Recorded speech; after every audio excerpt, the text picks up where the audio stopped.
Folks, this might be my most important video of the year. Right now, we are watching markets in one of their most aggressive rallies in 18, 20, 24 months, and it looks like we'll be finishing the year up around 20% in the S&P 500. And we're about 19 months into the Fed tightening cycle, and we are still hearing the old constant talk of supposed soft landings coming right around the corner. Oh, it'll be here real soon. Charmin toilet paper landing, really soft. We've been hearing this for a long time, and the economy continues to be a slow burn to the downside. The apologists all over the mainstream media say, folks, the unemployment, it's so low. The economy thus must be so strong, record strength. Of course, no one wants to talk about the actual quality of jobs. They just want to say, oh, so many jobs. You got lemonade stands, you got McDonald's, they're all hiring in mass. Sure, you got all the white-collar, high-paying jobs disappearing, but McDonald's, they're hiring. Thus, best economy ever. People got 2-3 jobs. Great economy. And the other economic apologists will say something like, oh, consumer spending, it's so strong. Of course, they won't dare mention that inflation has caused the consumer to have to spend so much more just to survive. And they're going into debt in order to just continue with that lifestyle of just barely making it. However, when the mainstream media and the economic apologists continue to hype these 2 points, they are missing the actual data behind the scenes. They are missing what people on Main Street actually care about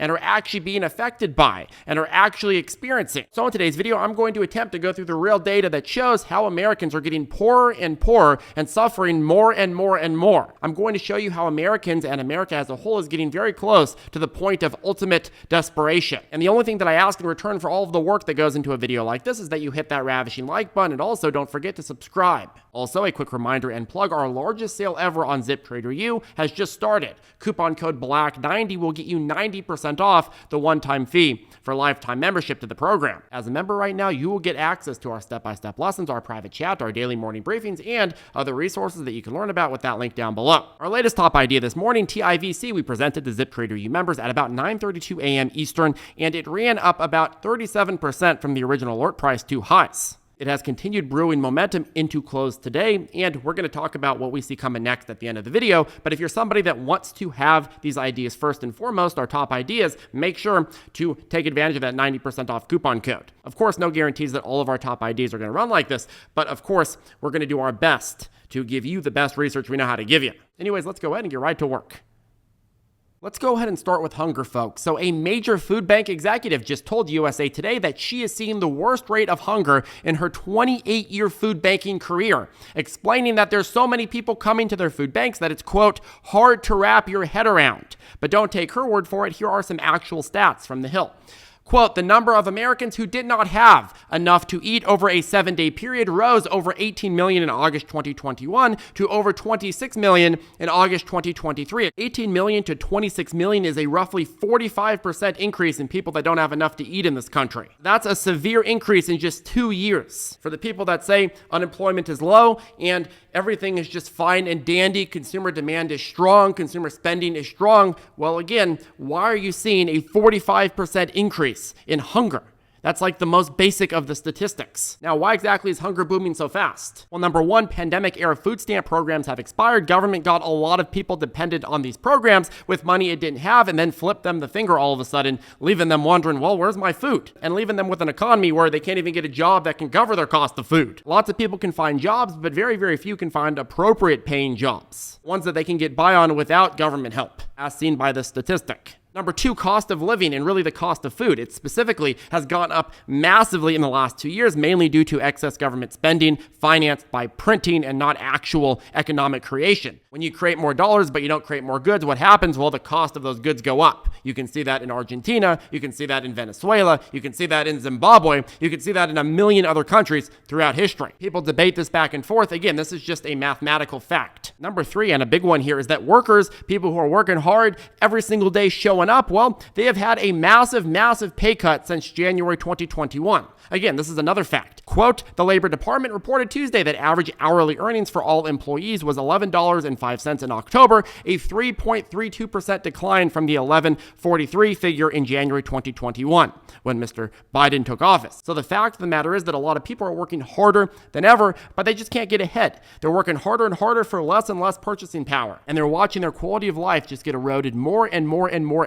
And despite trillions of dollars printed and injected into this economy to stop this from happening? Well, 80% of American households are in worse financial positions now than they were before the COVID pandemic hit. This comes from a new Federal Reserve report. Now, how can this be? We printed trillions. How is this even possible, Charlito? How could their bank accounts not have rallied?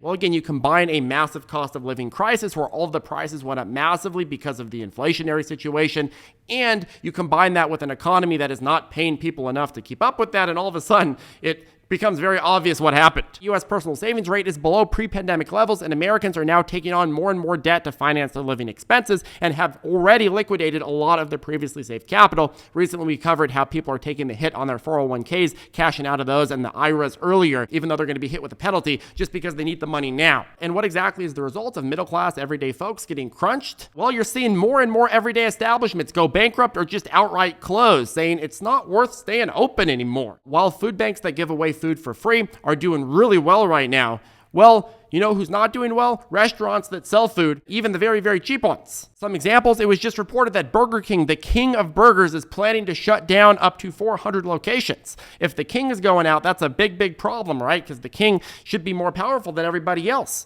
A Wendy's franchise is filing for Chapter 11 bankruptcy here in South Florida. Even the companies that are doing good, since their money largely comes from essential goods like your Target, are increasingly having to lock up their everyday items because of skyrocketing theft. Target CEO is even going so far as saying that customers are saying thank you for locking up the merchandise, because if they don't lock up the merchandise, everything's just going to be stolen and there's not going to be any inventory left to purchase. You look outside of everyday consumer items, well, you look at the banking sector, it's in a great consolidation period. So obviously, you know that this has been a record year for banking collapses, one of the worst years since 2008. It is the worst year since 2008, but you could easily see that widespread worry and insecurity and instability is continuing to grow as banks are employing cost-cutting measure after cost-cutting measure, cutting banks in some of the most busy, most trafficked areas of the country, closing branch after branch after branch. Anything that doesn't absolutely need to be open for the bank to stay in business is being closed. From the Daily Mail, 6 banks filed to close almost 40 branches last week, leaving millions of Americans without access to vital financial services, with Wells Fargo alone axing 13 locations. And that's just this last week. If you look at the report we had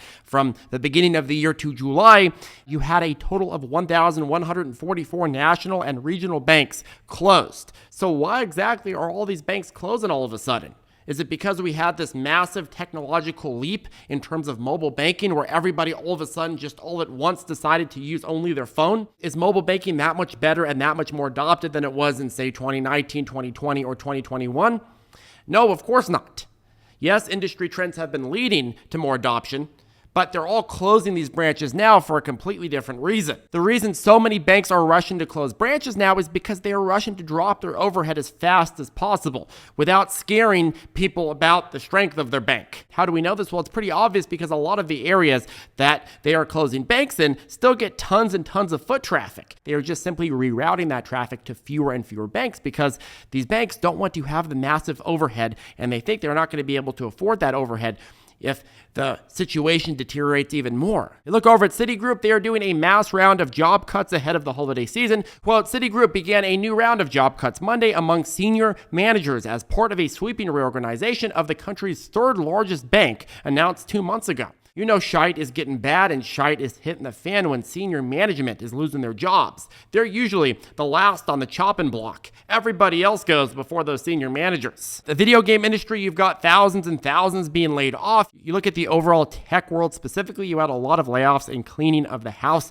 in the beginning of the year, but the last few months, it's just been a steady 5 to 10K in layoffs. They offloaded a lot of their employees first, and now the rest of the economy is offloading as well. In the beginning, people are like, oh, don't worry, it's only going to be tech that's going to offload a lot of employees. But now it's almost everybody. In fact, if you look at the overall data from the overall economy from Randstad, Rise Smart, in 2023, 96% of all business organizations took some kind of downsizing action.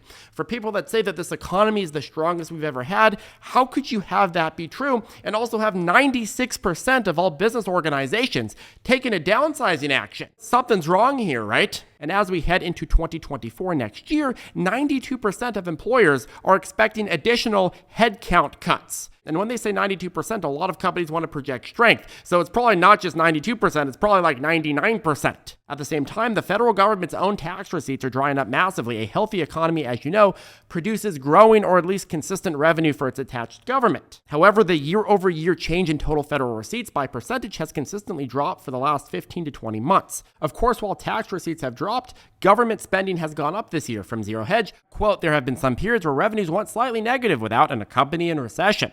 But not in many decades do we see a situation where year-over-year revenue has fallen to the extent that it has fallen in recent months, without a recession following soon after. For example, federal revenue dropped 26% year-over-year in April of this year, followed by a 21% drop in May. So, what do you think happens when government receipts go down? Well, Congress all wakes up and they say, it's time to cut spending. Let's cut programs. I'm sorry, I can't even say that with a straight face. What they really say is, it's time to upgrade our printers and print more money. After all, again, that's worked so well in Argentina, Zimbabwe, Venezuela, and a ton of other countries. Anyways, what do you think? Do you think the economy is actually strong and I'm missing the bigger picture here and that the data doesn't really matter? Or do you think that the economy is actually getting weaker and weaker and weaker and isn't as good as they say? Let us know your thought process down below. Lastly, I want to talk about TIVC and how we found it this morning before it had the start of what could be a much bigger run. Which, by the way, quick plug, if you are someone that wants to be the first to find out whenever we have a new top trade idea or we post a morning briefing, make sure to take advantage of that Black 90 coupon code on ZipTrader U membership before it expires Friday night.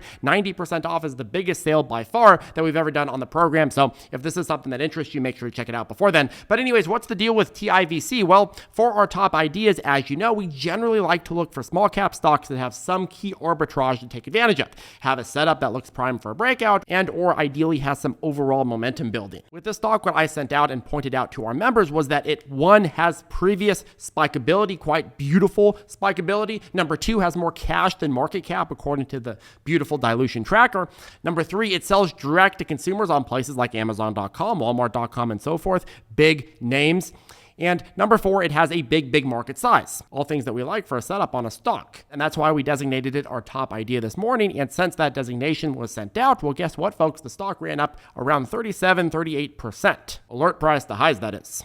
Now, usually what happens is when you get one day of a big breakout, you tend to see a breath before the next breakout. If this sells off tomorrow into the Thanksgiving holiday, I wouldn't be surprised for another breakout on either the shortened trading hours day for Black Friday or Monday of next week. What I would say here is look at the way this is broken out. You had an early morning pop, then a breath, then another pop, then a breath, then a final breakout and another breath. That's pretty sustainable overall momentum. That's pretty good proof of concept there. I'd expect some selling pressure tomorrow, signifying a longer breathing period as volume does tend to dry up for Thanksgiving. But then after that, it's back in the game. And that's, again, why you want to look at it on Friday and definitely on Monday. Now remember, as always, when you're looking at a stock setup, you always have to require not just a promise, but proof. What does that mean? Proof and not promises. What that means is you have to make the stock prove to you that it can retain strength and not just allure you with promises. A setup can look promising, but the stock needs to overall hold that momentum in order for you to be proven that it's a good enough setup for you. Even then, things can go bad, but still, at the end of the day, if you're at least making it prove to you you have a high standard, well, maybe, just maybe, you got a higher chance that things work out. Anyways, folks, that caps off today's video. Make sure to take advantage of that Black 90 coupon code with that first link down below, and we'll see you in the next video. Have a great Thanksgiving with your friends and family.